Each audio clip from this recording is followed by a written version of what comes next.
Evacuation orders in Pueblo and Custer counties, though. In Custer County, mandatory evacuations are in place right now from south of highways 96 and 165 at MacKenzie Junction all the way down to the Pueblo County line. In Pueblo County, everyone in the towns of Beulah and Rye is under mandatory evacuations, as well as 3R Road, Cutoff, Waterbarrel Road, and Burnt Mill to I-25. Crews say it has burned 23,000 acres. That's up from around 2,500 acres earlier today.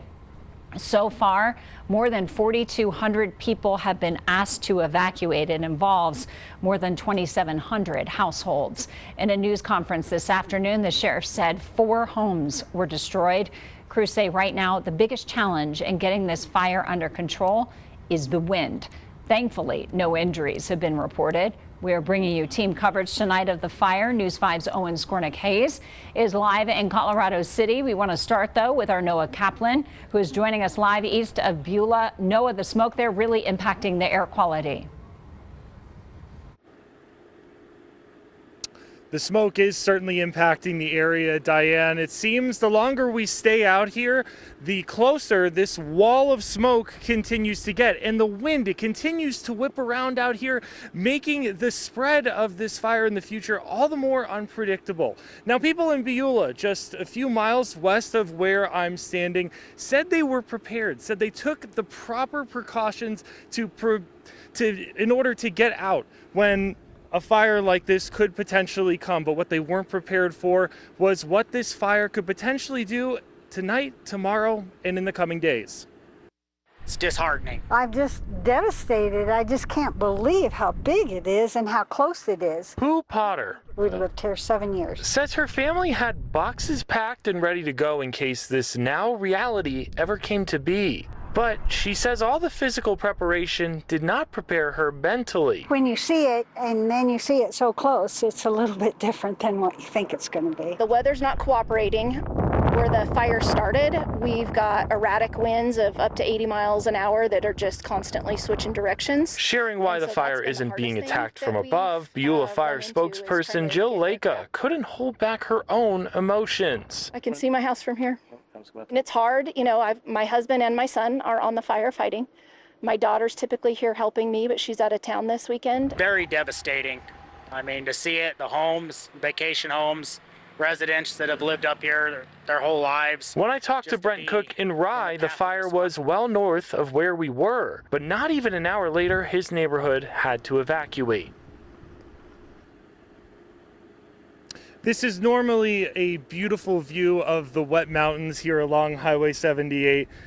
A few hours ago, we could see the hillsides. Now, just a little after 6 p.m., we can barely make out the fact that there's a mountain range even there. It goes to show how quickly this fire is spreading and how quickly it's spreading eastward. Outside of Pueblo, reporting live, I'm Noah Kaplan with News 5. Noah, thank you. We continue our team coverage tonight with News 5's Owen Skornick-Hayes, who's joining us from Colorado City. It is southeast of where Noah is. Owen, what are you seeing there? Yeah, Diane, we're here in Colorado City. About an hour ago, we heard from Pueblo County Sheriff David Lucero. He said this is a heartbreaking day for Pueblo and Custer counties. Well, shortly after that presser, he left to take care of some business and returned about 20 minutes later with one update rather. The Aspen Acres fire has grown to 23,000 acres. I'm going to step off camera so you can take a look at some of that smoke rolling against the hills. It's a pretty dramatic scene. You see some cars passing by. Of course, mandatory evacuations have been made for this entire community. Just because we have clear skies here doesn't mean it is safe. That smoke is blowing due northeast. We're about due southeast, but it is rapidly growing with these high wind speeds. And as I mentioned before, people are making their way out of here. We spoke to a couple of those evacuees. I went out and walked around Lake Beckwith this morning at 6. I didn't see the smoke. By the time I did one lap, I could see the smoke coming up. I worry about the people that are out there that their homes are going. Everything's going.